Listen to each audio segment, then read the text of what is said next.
Hey everybody, listen up. I got mega huge news. Meat Eater Live is heading back out on the road. That's right. Join me and the crew. Clay Newcomb, Cal, Yanni, Spencer's going to be there. Phil the Engineer's going to be there. Meat Eater Live headed back out. Now, when you get every ticket, okay?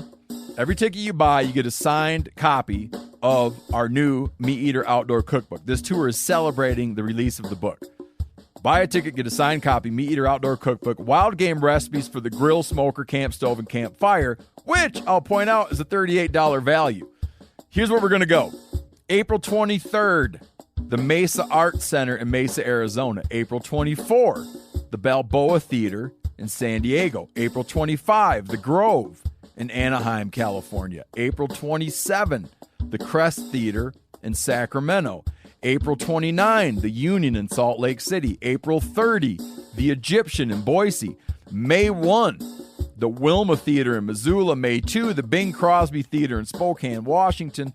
May 4, Revolution Hall in Portland, Oregon. And May 5, the last day of the tour, Pantages Theater in Tacoma, Washington. For tickets and more information, visit the events page at themeateater.com. Hope to see you at the show. I'm KC. And I'm Tyler. And you're listening to The Element Podcast. Finally!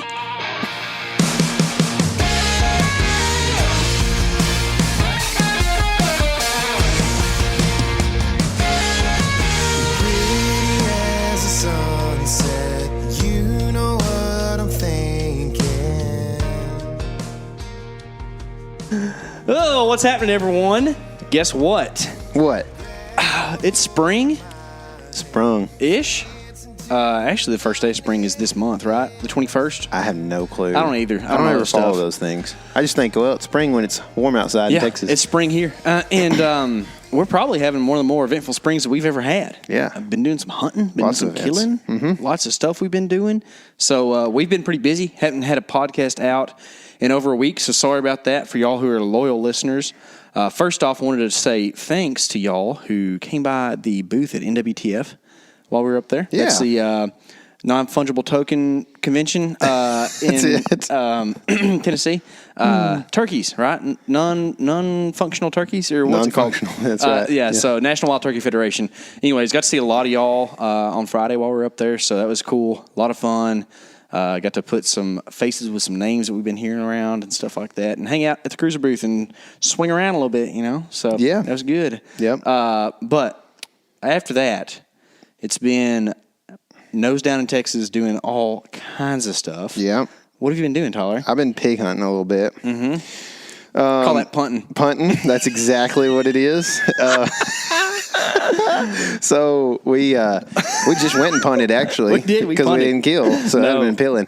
But we punted just a second ago. But we have a couple of videos that have released, actually, from those punts, and they are pretty good. Don't be looking at only searching punting, because you'll come up with some dude, in the NFL hitting something, 64 yards. What is that guy's name? He's a kicker that... Yeah, as the show? Yeah. Yeah, what is his name? Let me look that up. I don't know. He's Anyway, cool, though. But yeah. So you'll have oh, snap, pressing the wrong buttons here. You'll be able to see the pigs that we have been getting after, a few of them. And then the ones we just got after, you won't be able to see that because we didn't actually get a shot off. Tyler says I spooked him. I believe I didn't him. mean to call you out. Actually, we could have definitely both spooked them, either one of us. So they were just being weird. I think do those know that pigs when have it was been- looking at you, I could hear you moving. So yeah, you were trying to get the angle for the right over the shoulder shot, which angle is for the dangle, as they call it. Is that what they call Yeah. it? I've never heard that, actually. I'm glad you enlightened me, though. Yeah. What was I about to look up? Pat McAfee. That's it. Nice, dude. I just pulled it out. That's his name, yep. Yeah, Just Pat pulled it McAfee. out, the bangle for the dangler, or whatever you called it. They eat for the Bengals, right? That's what he... I've been rooting for the Bengals all year, Yeah. man. They didn't do that good. I had a Joe Burrow guy, man. He was pretty good. So, yeah, we did a little bit of that. But that was, the hunting stuff has been pretty interesting, and it's actually just been really effective. We have been, this non-native invasive species, so we've been using the Moultrie base cell cams that they've been sending us, and they are working pretty awesome right now. And so every once in a while we'll be sitting around over here talking about that we've been doing and working on, and it's some kind of project that you guys don't know about yet, but some project stuff that we're working on, and we'll pull up and refresh the camera on the Moultrie mobile app and see that there's pigs out there, and then usually we have to kind of like talk ourselves into going and doing it because there's so many things we have to do, but doesn't take a whole lot of persuasion, and we end up going back there and trying to shoot a pig. It doesn't always work out, especially considering our prevalent winds work to the advantage of the pigs on this property. But we do have some on different properties as well, and we're hoping tomorrow to get after them as well. But on the non-native invasive species talk, you have been doing some different kind of non-native invasive species hunting lately. I've been doing some filming. That's right. That's right. Yeah. Let's talk about what these things are. Yeah. And where they come from. I've got some stuff pulled up here to help you out. Yeah.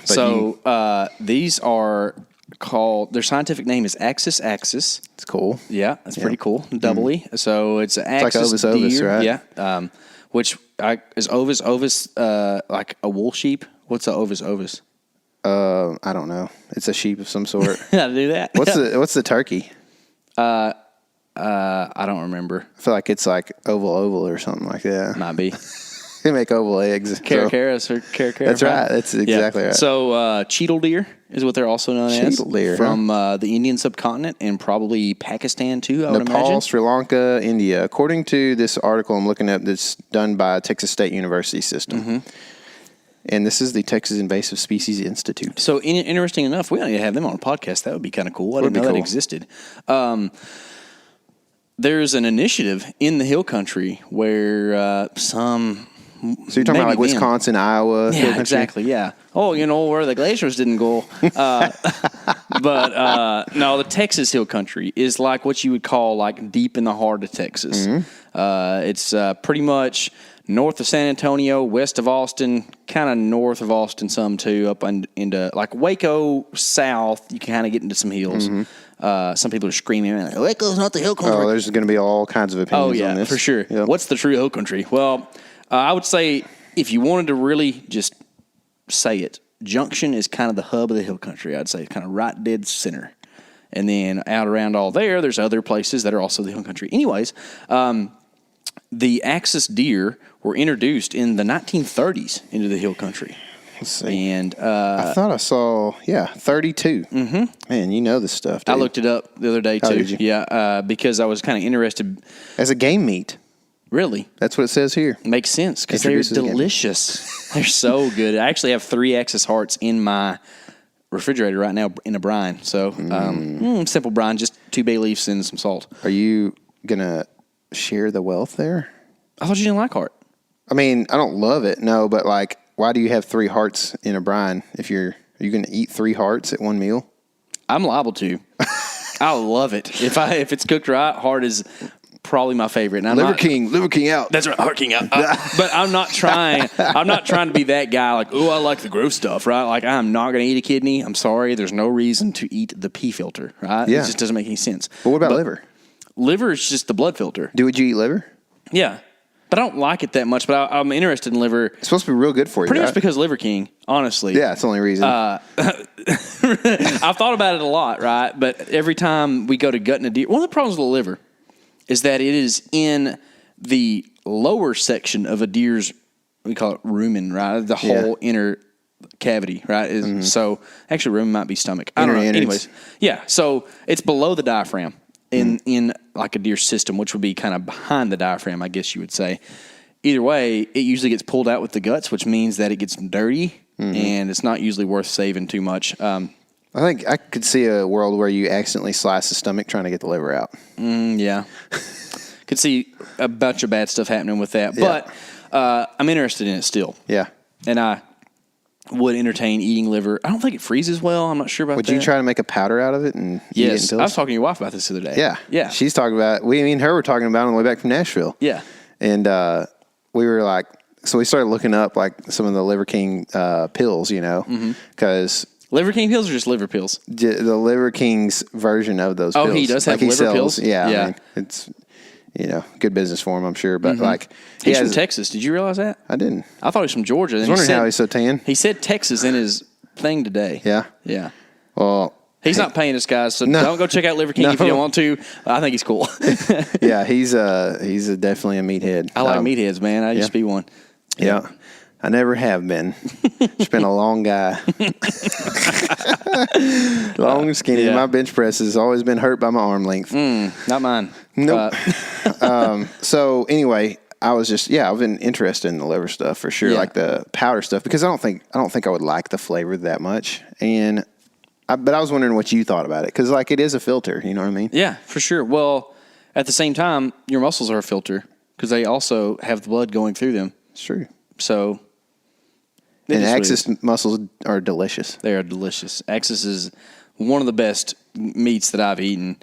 I mean, if I'm being honest, whitetail is good, but it's nothing special. It's just a good meat to have around, right? It's a little bit lean. It's kind of hard to cook sometimes.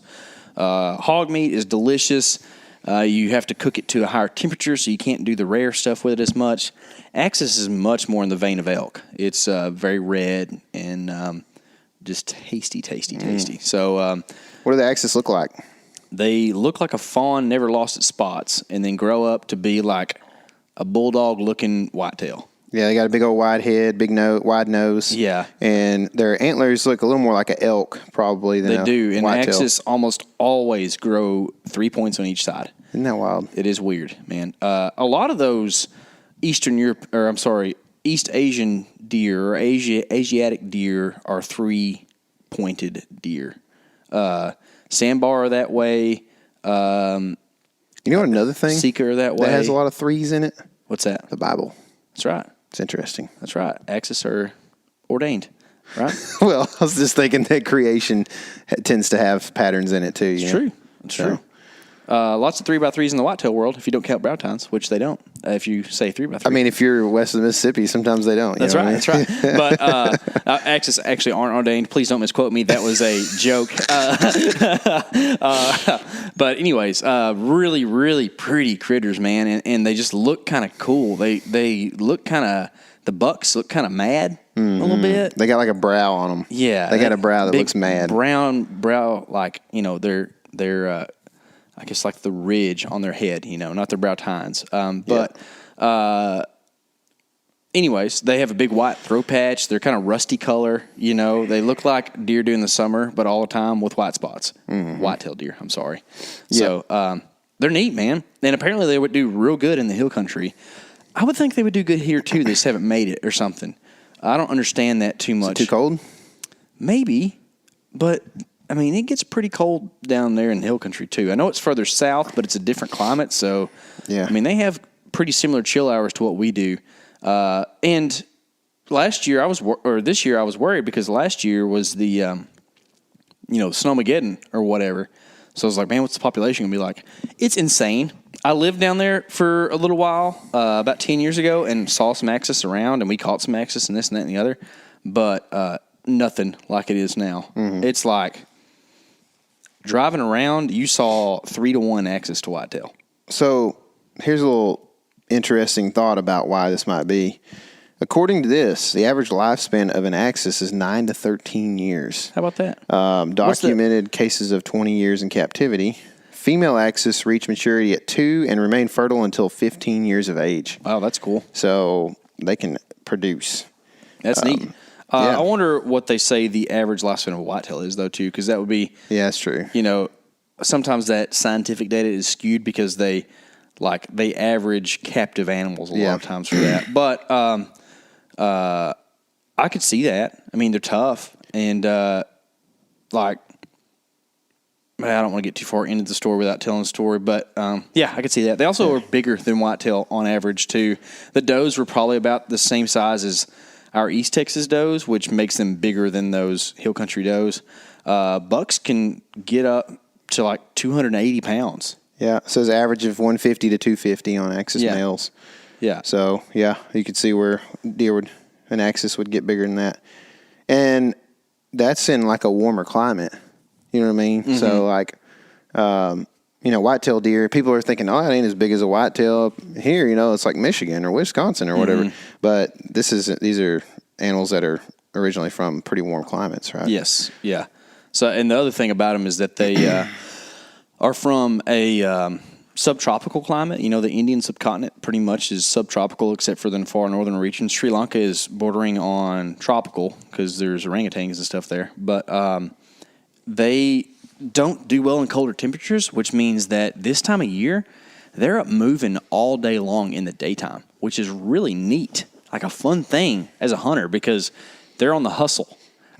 So, all right, I'll tell more about that in a little bit. But I did skin one while I was there, and they're thin. They're thin. Their skin is way thinner than a whitetail's. You hear that expression, thick-skinned or whatever, and you always just kind of think like, what is that? Is that real? But I felt like it was. I felt like their skin was a lot more like a, how like you go to make the field dress cut, right? From like the deer's rear up through the stomach. You're cutting just the skin so you don't nick the guts. It's a lot more like 100-pound pigs down. You know how thin a 100-pound pig is down there versus like a whitetail? That's kind of more what it was like. So kind of interesting. It's interesting, yeah. So why are you able to hunt these, and what are the hunting regulations for axis in Texas? Any way you can kill them. You do have to have a hunting license for axis. It's not like hogs. Really? Yeah. So that's not across the board feral species. That's specifically for hogs. You can hunt without a license. But axis, you have to have a hunting license. Small game license, I think, applies. Don't rely on me for regulations because I don't believe in regulations anyways. But still usually follow them, I promise. But that's neither here nor there. You can go out with a spotlight and shoot them in the head with a cannon if you want to. You could... I would assume you could blow them up a tannerite if you wanted to, but y'all think this is funny, but this is Texas. I would not. This stuff happens. Yeah, stuff happens, dude. People love to post stuff like, "Oh, Axis killed with 50 caliber rifle." I was like, okay, whatever.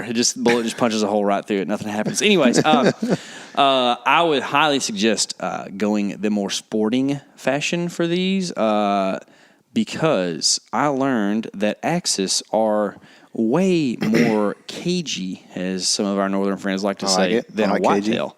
They're weird, man. It's not like hunting a different whitetail. It's a lot different animal. The way they act is different.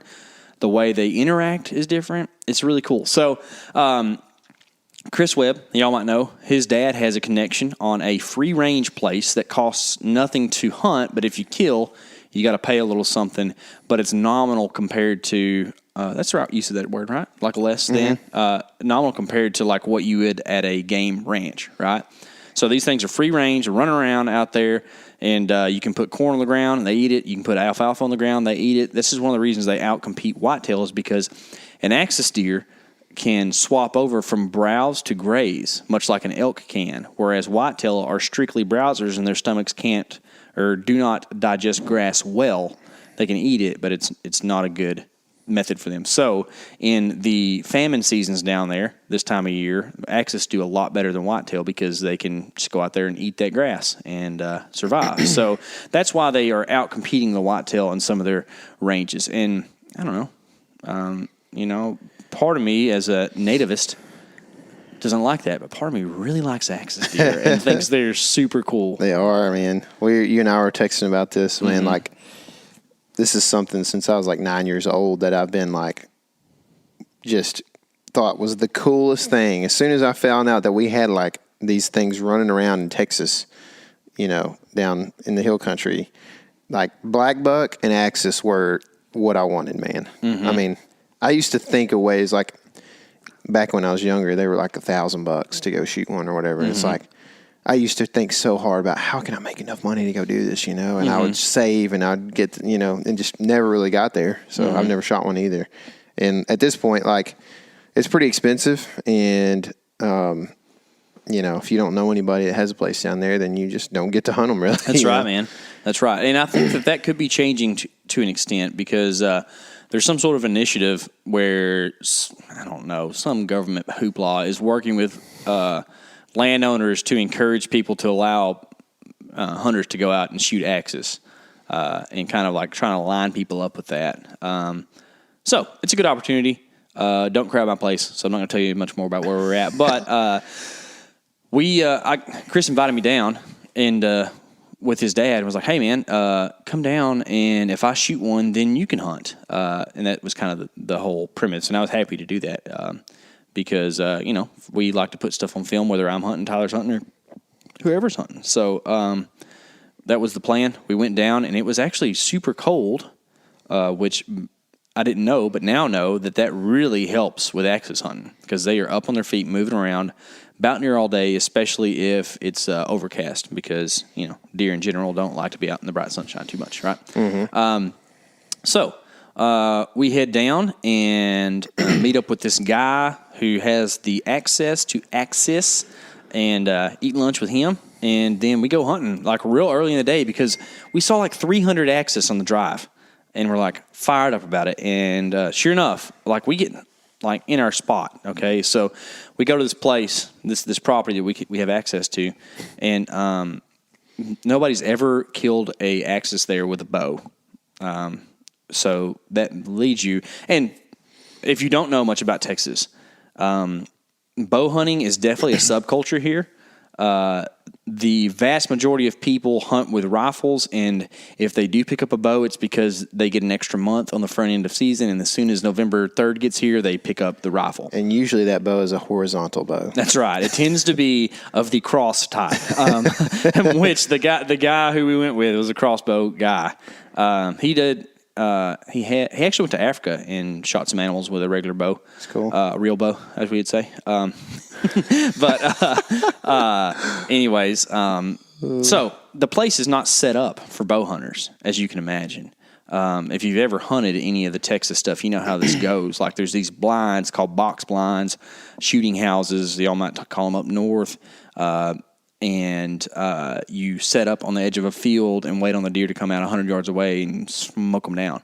Well, we were in a pop-up ground blind that had been there like 5 years, so it was tattered and torn real bad, but it made it to where there were shooting windows in that thing big enough to shoot a bow out of, or so we thought. That was our first night set up, and I wasn't going, like my plan was to like take it easy and not like have much input and just be happy to be there on the hunt and to maybe like, especially after the first day, kind of make some tweaks or adjustments or like, hey, what do you think about this? Yeah. But for the first night, it's like, do what the guide says, which I don't want to call him a guide too much because he really was just like a friend who had the access and was like, hey, y'all should go hunt there. Yeah. It wasn't like a traditional like guided situation. I wouldn't say. I felt real comfortable with the situation. I didn't feel guided, Yeah. And I don't like that kind of stuff, but that's just me. If you go on a guided hunt, by all means, do it. Anyways, Chris and I set up in this ground blind, this pop-up blind. Y'all know how big they are, and this wasn't them super jumbo monsters. And there's two of us in there.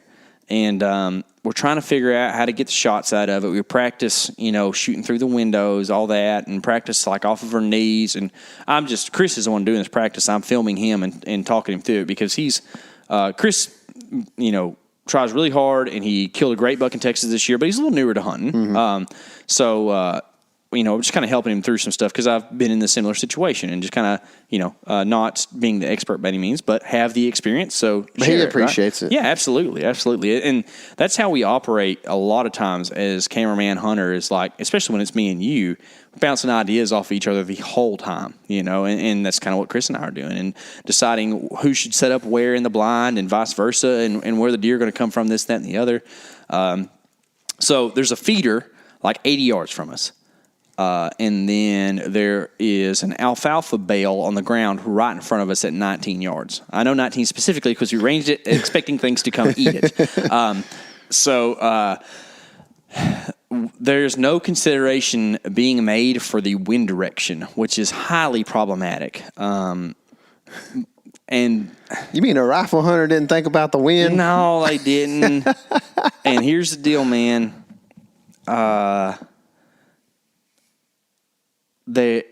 We could have killed some deer if we had a rifle. Yeah. So, how many times have we said that? Oh my gosh. And deer were killed with a rifle. I'll just tell you this: you would have killed an even bigger buck this year, up in the Midwest. Scary. That happens. But yeah. But I'm not trying to make this too long. But that night we sit, feeder goes off. There's corn out in front of us. All the deer run over to the feeder because they're used to eating at a feeder. And it's all whitetail out at this point in time. And they're just being crackheads. They're smelling us, but they know the corn is there, and they're whitetail does, so they're not that scared. And they're just like looking at us, and they're eating, and they're looking at us, and they run out like 10 yards to come back. Stressful time. They weigh like 80 pounds. Yes, they do, dude. Their eyes are literally the size of their heads.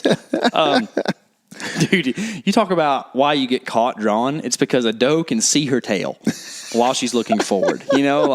That's why. But either way, all of a sudden we do see a group of axes come out at like 120 yards. And they're acting so much different than whitetail. I never really realized this because anytime I was around axes catching, they were in nets and we were chasing them with helicopters, right? So it's just a lot different. And they are so herd oriented. They're like pigs almost. Like they don't, how whitetails will just kind of like disperse and kind of make their way through the woods or whatever, and everybody knows where they're headed. Axis function like, have you ever seen like a pod of baby catfish in the spring, and they're just like kind of like rolling over each other and kind of almost one organism? That's kind of what they do. They're like almost touching almost all the time. It's very weird. That is weird. They're a lot like elk, I think. Elk probably aren't as like tight knit. They're just so big, right? But axis act like that. And the whole time they come out and they run back in the woods. And like 10 minutes later they come out and they run back in the woods because they see these whitetails and they're just weird about them. They're sketchy about everything, not just humans. They're sketchy about anything else. I saw an axis get spooked from a turkey this week. I saw an axis get spooked from another axis this week. So they all come out, and then they get whiffs of us, and then they're like looking at us because they know where the scent comes from, right? But they want to come over to where we're at, but they smell us, so they stand there for a while. There's 3 big bucks in this group, 1 hardhorn big one and 2 velvet. What's neat about axis, one of the neat things, is that there's no rhyme or reason as to when they have hardhorns or velvet. I'm sure it's the same time period, it might be 4 months or whatever, but they're constantly in a state of antler growth at any point in time in the year.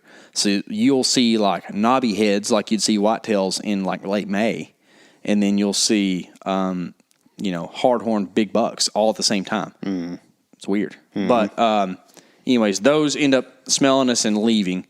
And then we're like, dang, dude, that stinks, but it was cool because we saw a bunch of axes. I didn't even know if we were going to see any, because of the freeze. I thought they all died. I didn't know. And then, so my expectations were low, right? Which is a good place to be when you're on a trip to a new place. And at last light, like probably 20 minutes before the end of legal shooting light, but it's overcast, right? So it's dark. A herd comes out upwind of us. Ding, ding. But they're like 300 yards away. We're like, oh, man, they got to make it. Well, they about near beeline straight down to us because they knew where the feed was. And I put binos on them. I can tell there's a good buck. Like, not a giant, but good buck, like shooter for sure in the group. And I'm like, oh, man, I think they're going to get here. So I'm telling him this. He's kind of getting set up and ready to go. And I tell him, hey, put your sight light on because we're inside this blind and it's real dark. Right inside the blind, and these axes are working their way down this tree line, pretty straight to where we're at. And I'm glassing, and I realize the biggest buck is leading the group. And I'm like, oh, this is going to happen. He's going to get here. So we're watching this thing come in the whole time. I get pretty good footage of it. It's pretty dark, but I think it's going to work just fine. And this buck goes, and he goes past our hay bale. Dadgummit. He's not going to stop. I'm telling Chris he's not going to stop for it. And I'm thinking Chris is going to shoot, but he's being patient, so I probably wasn't giving him the best advice then because this axis gets downwind of the hay bale and then just says, whoop, about 100 degrees to come back to the hay bale. How far downwind did he go? Like we're looking directly out at the hay bale like it's 12 o'clock on a clock. The axis got to about 2 o'clock and then walked back into the hay bale. So he's like 20 yards from it? He probably was 15 yards beyond the bale and then walked past it. It's just like a thing that he did. Yeah. Like he pretty much knew nothing was there, but he just went and winded it just for the heck of it. Either that or he's headed to the corn feeder and then smelled I think he smelled the alfalfa and said, I'm going to go eat some of that. So he came up to it, and it's kind of like, Still real wary, but a less wary than the other ones because he didn't smell us, of course. Helps a lot. Yes. And he's walking up. Chris draws his bow. And I'm like, I'm just zeroed in. I'm thinking, I can't flinch because I'm freehanding at this point in time because the tripod wouldn't fit in there effectively, right? So I'm freehanding this thing, and I'm working on not flinching, working on getting everything in focus, and I see the deer kind of like bring that near side leg forward, and like, oh, this is it. It's about to happen. And all of a sudden, boom. I said, what just happened? And then, Chris shot, the deer runs off, and I'm thinking, oh, he's about to fall. But I'm thinking at the same time, like, man, that was loud. Goodness gracious. I thought maybe it's just because we were inside this, enclosed blind, and I'm not used to it. Well, Chris shot the blind. So we had practiced shooting through the window, but in the heat of the moment, it's pretty tough to kind of put everything together, and that's why experiences are so important. Because I guarantee Chris is a smart dude. Mm-hmm. I bet he never shoots the blind ever again. He learns from his mistakes, right? And that happened. Tyler just turned on the light just by touching it. It's like, oh, that wasn't good. Anyways. So I did a vector penetration test on the blind. We did a vector penetration test, and let me tell you something. An HMR will pass through a blind, no sweat. So that deer went out there and barked at us a little bit, and then just kind of walked back into the woods. No harm, no foul. And later we went out and found the arrow, and the tip of the broadhead was bent, so there's a lot of force behind that thing. Might have hit a pole or something. yeah, buddy. So it was real loud. I flinched whenever it went off because I was not expecting it to be that loud. And so we had the whole thing like, man, I'm sorry that happened. And Chris was like, oh, it's okay, which I know he's just downplaying because he's like, it's okay, K.C., don't cry. I was wanting to cry, man. Yeah, I bet. Because just like didn't think we're going to even see deer, and then go down there and had gun.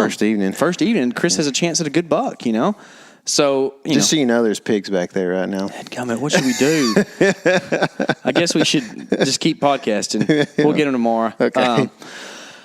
Sorry, my story's long, guys. No, it's all good. But I'll try to make the rest of it a little faster. So after that, did y'all just like stay in the blind for the next few days, or what'd you do? We actually decided that it was time to make our adjustments. Ooh. And we got in the saddles, man. Oh, I was thinking y'all just like picked the blind up and did no, that would have worked. It really would have. And I wish we had another ground blind because that's a really good tactic. But on the ground, you can get cinched so hard. Mm-hmm. And that was happening to us some in there just because like we didn't have enough back cover in that blind because all the holes and stuff in it. So like even when you barely moved, like deer could tell, like, oh, that black thing just moved over there. Mm-hmm. So we decided to get in saddles. There was a couple good trees there, and set all our stuff out of because it was like pull up the truck up to it, right? So we set all our stuff out at the base of the tree, and went in the next morning, kind of light. We got them to drop us off on the road. That way we wouldn't have to drive the truck through the pasture in the middle of the night and scare all the deer. And we went and hung saddles up, and actually texted Chad. Or no, he texted me. He's like, hey, are y'all axis hunting? I was like, yeah, man. Mm-hmm. And he said, dude, you're going to be the first one to ever shoot a axis out of a cruiser. And I was like, we're going to try, man. We're going to try our best. And that morning didn't have as quality of a hunt. It was, I don't know why, but saw a few axis, but didn't have anything in range. I didn't see any bucks that morning. And then that afternoon, we sat in the same place again, and we had moved closer to that feeder and had the bucks come to the feeder and eat, but then they did not come to our hay bale, and that's what we needed them to do to get the shot. We had no shots back towards the feeder, but it was within range, which is quite the shame. Again, place is not set up for archery hunting. If I had the option to go in and do a little bit of trimming, there was going to be some dead stuff around. But we had a good hunt that night, saw some deer, and midday that day, though, before this transpired, Chris's dad is also hunting, but he has a gun.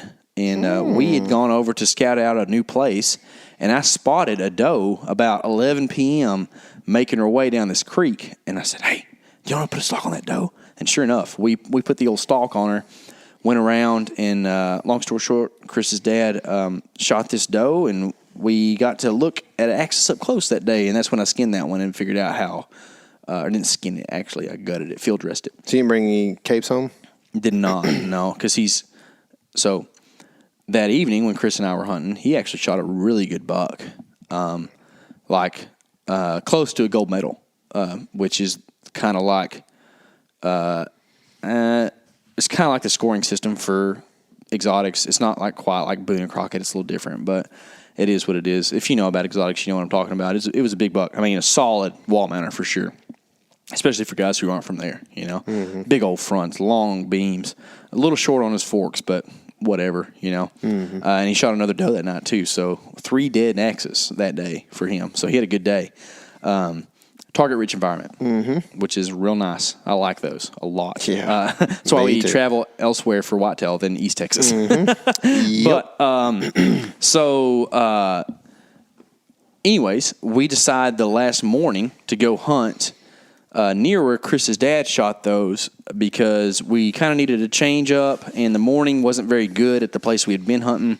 So we then went and sat on the ground, and we were in a really good spot, kind of on this like north-facing slope where we had shadows and a cedar like overhanging us. So like we were impenetrable. I put some brush in front of us, and we had like these really good shot window at like 15 to 30 yards right here in front of us. And like first light, a little Axis doe just runs right at us out of nowhere, runs up the hill behind us. I'm like, oh my gosh, I didn't get any of that on film. But it was a real fun deal and got us excited. And then like 10 minutes later, a big buck comes out exactly where she had came out. And he starts like milling around, being weird, because I figured out they are weird. They do a head bob all the time, even when they have no reason to. And so he's kind of freaking out. He's hearing turkeys. They're freaking him out. And then we see other Axis across the fence. We're hunting, like, not close to the fence, but we can see the fence from where we're at. And we see there's other Axis over there. Well, he starts getting weird about them and kind of gets spooked from those Axis. So he comes down right at us, crosses the creek, and we see him at like 60 yards. Like, oh, gosh, we're about to get to shoot this buck. And Chris is excited, you know. And then all of a sudden, he does the same exact thing that little doe did and just goes, runs right past us like 25 yards and goes up the hill. We're so close to him and just no shots. You know what I mean? It's like so weird. And then that herd of Axis just makes their way down the fence line and like comes within range. There's a giant buck with him, like the biggest buck I saw on the trip. And I get like killer footage of this thing. And there is just no shots because he's on the other side of the fence. Like, literally, he is touching the barbed wire with his sides. You know what I mean? Like, so close. And no shots. They didn't come through the hole in the fence that they should have to come eat our alfalfa and went up the hill. Dadgummit, and that's dude. Pretty much the end of our hunt. Make me want to cry. I know. Sorry for the long story there, guys. No, but, you know, man. it is what it is. It's so much fun, man. Yeah. I cannot wait to go back, and I think we're going to get to. And you might get to go with us. Who knows? I hope. Like I was texting Chris earlier, dude. It's been. I've literally wanted to shoot an Axis for 25 years, man. Yeah, that's a quarter century. That's how old I am. Oh, Chris sent us video. Oh man, that one is a big one. Or screenshots of the video. It's just, I don't know. They're just cool, man. And everybody talks about how good they are. I've eaten Axis one time. Actually, there's a place in Dallas called the WHITETAIL Steakhouse. You ever eaten there? I have not, but I've been to the WHITETAIL Ranch in South Kerrville. Yeah. So it's a famous ranch down there. The WHITETAIL is big exotic ranch. They actually have a exotic sale there every couple months. Yeah. There are countries in this world that resupply their stock of whatever their native animal is from the WHITETAIL ranch. Scimitar horned oryx, aoudad, black buck. Yeah, lots of stuff. Like they're so prolific on this big giant ranch called the WHITETAIL that we're like sending them overseas and repopulating these countries with them. So pretty cool. But anyway, there's a steakhouse in Dallas called the WHITETAIL Steakhouse. And my wife and I gone there a few times, and it's pretty good food, man. We had Axis one time, had black buck one time. So pretty cool. You get to eat some of the exotics, you know. Yeah. It's kind of probably like Jesse's restaurant. And it's neat because like you can't sell whitetail or elk or whatever in a restaurant technically because of what's the CITES Act COVID, or whatever. Yeah, COVID. Yeah. But non-natives, they're livestock, so you can do whatever with that stuff. Yep. Yeah. So anyway, you have any other cool run-ins with Axis while you're doing net gunning? Just got to see some big bucks. Axis are pretty chill, man. Axis actually stress real bad, so we had does die quite a bit. That's why I got to eat them so much. And even a stressed out Axis doe is real tasty. So yeah, that's cool. Oh, I may have told this story in the past. I don't know. One night I was out driving by myself, and we ran these big 1-ton trucks for pulling trailers with a bunch of equipment on it or whatever, and it has big old grill guards on it or whatever. And I came over this hill. There was a herd of Axis in the middle of the road, and I just didn't slow down because it was like, I can't stop this truck that fast anyway, so whatever. And I hit like 3 or 4 of them, I think. Oh my goodness! Yeah, I was a younger guy. I would probably try to not do that now, but then I was like, whatever. Yeah. When you're like 22, you don't have much concern for your well-being. Like you're just stupid. So that's what I was stupid then. Yeah, that's a crazy Axis story now. But that's no other crazy Axis story, I guess. Well, before you left, we actually had a pretty good meetup early in the week with our new interns. That's right, man. Do we need to introduce them now or let them introduce themselves? We might let them introduce themselves. Okay. Yeah, y'all figure out who David they're and super talkative. What's his other name? David and Mac David. That's right. That's them. Yeah, but just in case if you're listening, David or Mac David, Brian called the guy that starts with an M, his name, and called you David. David. So if you're listening, that's a little good piece for you. Yeah, but dude, I'm stoked about production for the year, which is like, not that I wasn't stoked last year with Eric, but like with Eric and then these guys, we're gonna throw it down. Yeah, downtown. It's gonna be awesome, dude. It's gonna be awesome. We've got a few guys to introduce you guys to. I know you guys are somewhat familiar with Chris, who has been in this story that KC's telling. You probably are somewhat familiar with Hunter, who's been on a few podcasts and in a few videos. So those guys are, Chris is kind of newer in this year. Hunter's been with us for 2 years, coming up on 3 now next year. And then these 2 new guys, David and McDavid, are going to be a piece of the story as well.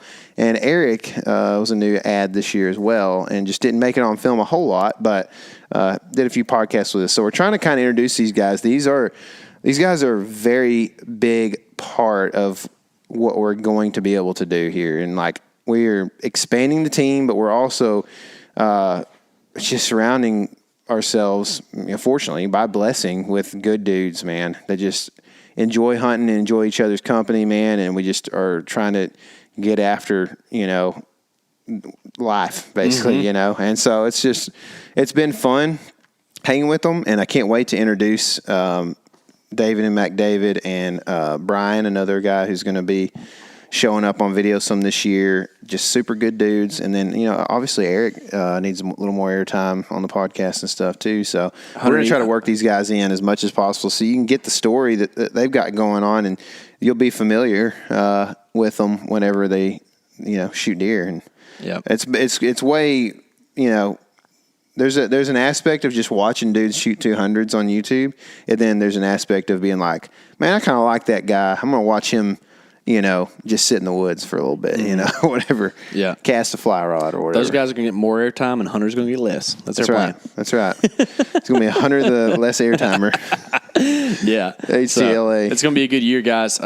We'll tease this out quite a bit, but we got a big fall coming up. We do, man. Yeah. We do. It's very important for us, some of the things that go on, and we've really been sitting here planning. I may have said this already, but we've been planning so much, dude. Mm-hmm. And we're working through tag season right now, or application season as well. So there's like tons going on in that vein that we're working through right now, and honestly haven't been able to produce a lot of videos and podcasts for you, but we're working on it.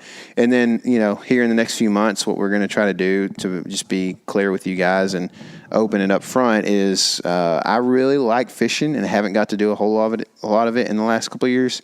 And so I want to get back to that. So if you like fishing videos, that is going to be coming at you. And podcasts too, probably. We're going to try to do a lot more fishing this year, make some videos, try to catch some big old Lake Fork bass, maybe a few trout, and maybe a surf trip or two. Who knows? But I'm just really excited about the things that we will do this summer and especially this fall. That's right. So. And we will be actually still doing a little bit of, I mean, of course, it's what we live and breathe, right? But there'll be a little bit of stuff going on. We're going to be at TAC San Antonio. We might have told y'all that. So, you know, if you're going to be around there, I think we're going to be there maybe all 3 days. I don't know. That's what we're signed up for. But dadgummit, I'm kind of getting tired of, you know, just following people around. You know what I mean? Yeah. But we might find a way to walking go around in groups like axis deer. That's right, or elephants or whatever. You know, like I knew you were trying not to say that. But real quick, this is. Oh, my goodness. I'm kicking stuff all over the place. We've been kind of tinkering with our bow setups. We might shoot something a little different this year. I actually got some new arrows from Vector in today. I'm not sure how I think about them yet. They shoot really good, but they have small veins on them. And I'm not a small vein kind of guy. I like big veins. That's why you used to work out so much. That's right, dude. That was a good one, dude.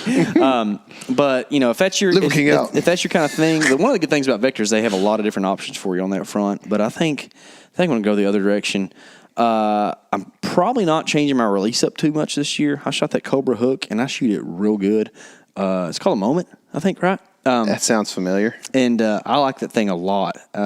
In the moment, it's good for you. It is in the moment. I think Jake named it that on purpose because, like, in the moment, you don't have to look down at your D-loop. You just stick that thing on there. Yeah, works. Feel it with your thumb, works right? Pretty good. Yeah. So, anyways, it's tinkering season. So then in a moment you'll be shooting the arrow because it'll take about 1 second from the time you get that thing back. Oh my goodness, we've been watching the Oklahoma footage lately, and between the cameraman being quick draw and K.C. being quick draw. Boy, dude, it's epic, but it's fast. It is, man. Yeah, that's okay. You know what? Dude, here's the deal, man. All you need is the amount of time you need. That's right. You know what I mean? That's right. There's no reason to sit there and hold for 5 seconds to make sure you're good. If you know you're good in half a second, shoot. Yeah. You know what I see guys do in the NBA? When they get a rebound down there real close, sometimes they don't hit the ground before they put it back up. That doesn't really happen at the 3-point line. You know what I mean? So sometimes when you pull back and he's at 10 yards, it's there. It's there. You know what I mean? That's right. That's right, man. That's why I was able to turn my bow sideways and shoot at a little pig like it was a bow fishing situation because he's at 3 yards. You know, like what are you going to do? You have to go instinctive at that point in time. Yeah. So it is what it is, man. Just hunt with your instincts. That's right. That's something you need to do. And honestly, like this is something I want to talk about, and probably a good thing to close with. I think is that. It's hard to not get down this time of year, honestly, because you just dedicated a large portion of your life, like 3 months, to chasing whitetail deer or whatever you like to get after. And, like, it can seem kind of gloomy. The world is, like, wanting to fight each other over stuff. Like, dude, you and I, like, just to go ahead and air it out, like, you and I have had issues after the seasons with just, like personally, you know, like where you're talking about, like some form of depression, right? Like, you know, not saying like this is like kill yourself depression, you know, but like, you know, just sad, man, and like hard. Well, in lack of direction, you know, and that sort of stuff. And really, it's not even lack. It's just you're not listening to your direction or whatever, however you want to say it, right? But like this year has been better. But I think it's because like there is like, I hate to use cliches or whatever, whatever. A lot of light at the end of the tunnel, right? Like we can see that, like, man, we do this and this happens. Let's go for it, right? And I think that in business, that is definitely an important thing. It's good to have like vision and good to know where you're headed and to be working towards that goal constantly. And if you don't like have that goal, a lot of times you know, wasting some time. And I think that I want to transition that into talking about hunting because there's no reason that anyone should not be pursuing their dreams when it comes to hunting. I don't think. I mean, I have been as poor gets, and so have you. I'm not downing you, but we know, right? and you can still make it work without divorcing your wife, right? Yeah. Like we have not underwent such things. We make sure it's not an option, right? So that kind of helps us. But like, for sure. Like you can make this thing happen, and the best way for you to make it happen is to prepare right now to make 2022 your best season ever. And I want to make that a theme of like what we talk about throughout this year. And I don't want to be, Joel Osteen or whatever of the whitetail world, right? Because you know what? You're not going to kill a 200 this year. I'm just going to say it. There ain't going to be one listener of ours kill a 200. And if you prove me wrong, please do. I feel actually very safe in that statement right there. Like, exactly, man. Yeah. But you know what? You can have the best season ever. Like, there's a good chance that every listener that we have outside of loss of limb or life can have the best season they've ever had this year if they set goals and work towards them, right? And I'm not a big goal person by any means, right? I'm just not good at that stuff. I don't make lists like you do or any of that, but I have seen where that stuff is effective, and it doesn't work to do a last minute throw together thing and think you're going to go out and kill a big deer. Some of these states take applications. Some of these states take other situations, research on what like public land you can and can't hunt, all this stuff. Map scouting, dude. All that stuff you can do right now. You can go watch Element YouTube videos to help you with that, by the way. Yeah. We talk about what we do. You know? Exactly. And so much. And that's what Mark Drury does all the time. Exactly. He watches Element YouTube videos and listens to his podcast. And like you said, if there's a guy that probably can't have his best year ever, that listens to the podcast, it's probably Mark. Might be Mark. Yeah, sorry, Mark Drury. I know he listens all the time. But I just want people to feel inspired right now. I think absolutely. it's important, man. It's important to have a little whitetail inspiration about you, or Western inspiration, or whatever it may be. Like you need to know you can make it happen, right? Like, guys, $1,000 is a lot of money. Yeah. But it ain't nothing over 12 months. You know what $1,000 is over 12 months? Less than $100 a month, right? It's like $83 a month or something like that. Yeah. Like, you can find a way to scrape that together, buy an elk tag, split some gas with somebody, get the Amtrak, whatever it takes to get where you want to go and go hunting. Don't buy a new bow. Don't do this. Don't do that. Whatever it takes, go make hunting. If you do have money for a new bow and you need one, go do that. Yeah. But make sure you are pursuing those dreams, because I can't tell you how many guys I've talked to like, man, I'd love to go up there. It's like, yeah, I know. I would love to too, and I do it. I'm blessed. Don't get me wrong. I'm not trying to say like I've done anything, right? But like, the opportunity is there for you. It's already been offered, right? So just go do it. Go do it. Make it happen. I mean, that is what it boils down to. Like, you've got to figure out what it is that it will take for you to get there. You know what I mean? And so, like, for me, I haven't really put pen to paper on a sheep hunt yet because I'm still trying to make money at something that I do, whatever it is. Being in a band, you know, I got to make some money somehow. I'm too old to not be making money anymore. And so, like, what can I do to do that is what I'm thinking. But, like, there was a moment in my life where sheep hunting was, like, a thing where I thought, I literally talked to Kaylee about, like, potentially getting loans out for that, you know. And it sounds dumb, but, like, you can't really get up and down mountains very well when you're 60 or 65 and you've got money. So why don't you just pay off that loan? And, you know, and I'm not saying this is for everybody, but, like, there are ways to do things. And so, and when it comes to deer, especially, and you're talking about whitetail hype right now, like, it's affordable for everybody. There's some way you can hunt deer more than once or in more than one state this year, or whatever it is that you want to do. It's $280 in some states. That's not bad. It's $85 in one state that's really, really, really good whitetail state. That's right. I'll let you look that up. I'm not doing the work for you. $85. If you've never been there, $85 for you to go hunt some of the biggest whitetail in the world. Yeah. The most Boone and Crockett's, I believe, in that state per state, you know. And like I was saying just a second ago, it's $500 in some states. That's pretty expensive. But at the same time, dude, most of the people listening to this podcast make more than you and I have in the last few years. And we've managed to go hunt a state or two that has a $500 tag, you know. And so, I mean, if you love it and you want to go do it, and especially if you don't have a wife, that's right. You know, go do it, man. Go make it happen, you know. And another thing, like you said, also don't go spend $500 on a tag that you didn't scout for at all. And I'm not saying necessarily show up in person, but, like, you know, when I drew the Laguna hunt this year, dude, I was like 4 months ahead, or I guess technically 2 or 3 months ahead, scouting on X, and like trying to find. Yeah, you and I spent time together. Yeah, and scouting the thing. I literally went and I also went a day ahead of the hunt, and the first morning of the hunt shot a buck.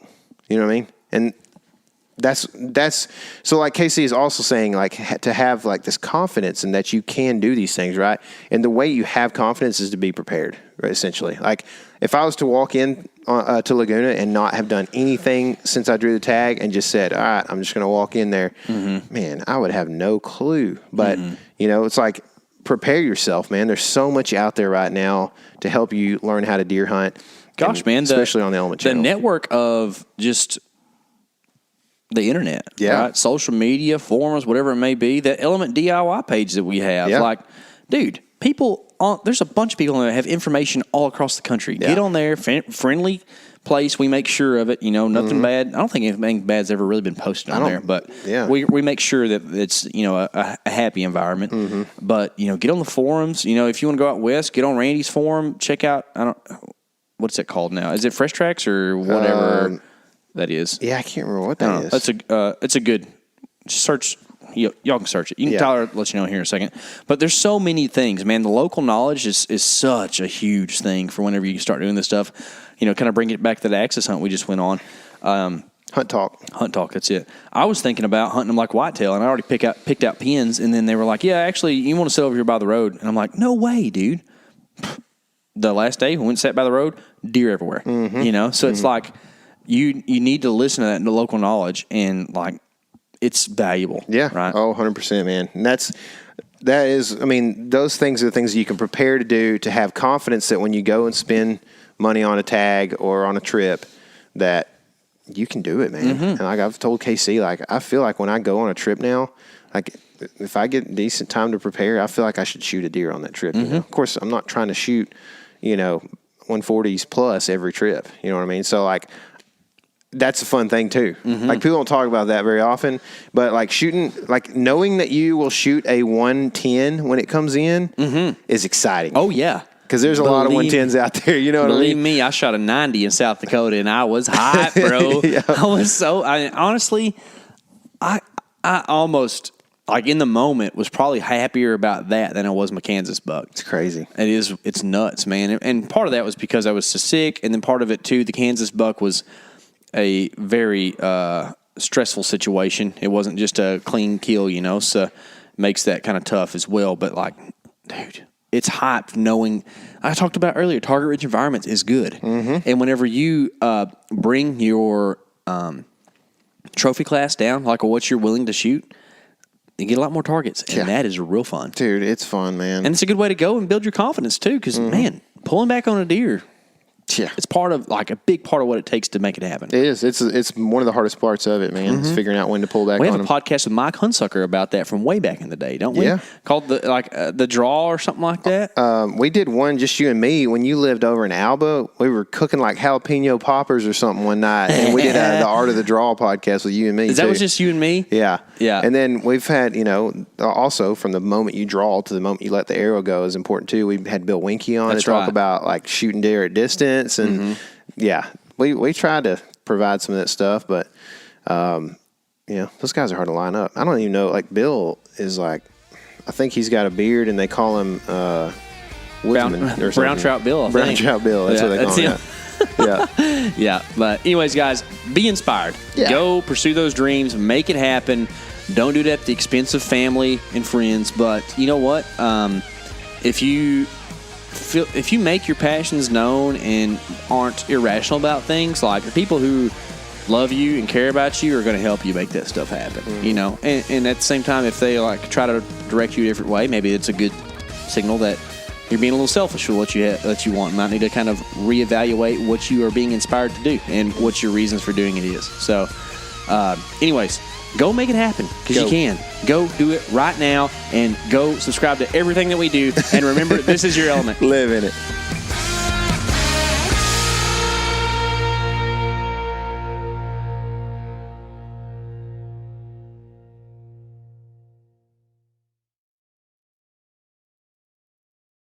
Hey everybody, listen up. I got mega huge news. Meat Eater Live is heading back out on the road. That's right. Join me and the crew. Clay Newcomb, Cal, Yanni, Spencer's going to be there. Phil the engineer's going to be there. Meat Eater Live, headed back out. Now, when you get every ticket, okay, every ticket you buy, you get a signed copy of our new Meat Eater Outdoor Cookbook. This tour is celebrating the release of the book. Buy a ticket, get a signed copy, Meat Eater Outdoor Cookbook, wild game recipes for the grill, smoker, camp stove, and campfire, which I'll point out is a $38 value. Here's where we're going to go. April 23rd, the Mesa Art Center in Mesa, Arizona. April 24, the Balboa Theater in San Diego. April 25, the Grove in Anaheim, California. April 27, the Crest Theater in Sacramento. April 29, the Union in Salt Lake City. April 30, the Egyptian in Boise. May 1, the Wilma Theater in Missoula. May 2, the Bing Crosby Theater in Spokane, Washington. May 4, Revolution Hall in Portland, Oregon. And May 5, the last day of the tour, Pantages Theater in Tacoma, Washington. For tickets and more information, visit the events page at themeateater.com. Hope to see you at the show.